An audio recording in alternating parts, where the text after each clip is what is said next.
ആയിക്കോട്ടുകാരെ നമ്മൾ കാണിച്ചത് മുളകാണ്. ഇത് ബജ്ജി മുളകാണ്. വലുതാണ് ബജ്ജി മുളക്. എൻ്റെ പശുക്ക് എന്നും വെച്ചിട്ടുണ്ടല്ലോ മീനിനൊക്കെ ഇതാ പൊരിക്കാം. പിന്നെ എന്താ വെറുതെ തിന്നാനൊക്കെ ചോറിനൊക്കെ ഒന്നുമില്ലാതെ ഇരിക്കുമ്പോൾ ഇതാ വെച്ച് പൊരിക്കാം. അപ്പം നമ്മൾ ഇന്ന് ബജ്ജി മുളക കാണിച്ചു. ഇതാ ചക്കര ചോറാണ്. ഇത് ചോറാണ്. ഒരു ചക്കര ചോറ്. ഇതാണ് ചക്കര ചോറ്. ഇങ്ങനത്തെ കളറാണ് ചക്കര ചോറ്.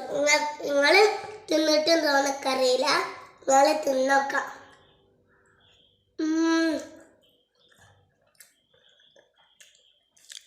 തിന്നുമ്പോൾ എന്താ സുഖം. ചായ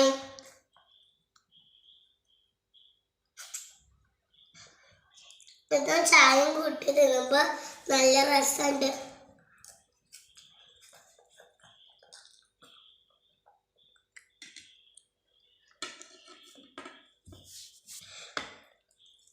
നിങ്ങളുടെ ഇഷ്ടമെങ്കിൽ ലൈക്ക് ചെയ്യാം, സബ്സ്ക്രൈബ് ചെയ്യാം.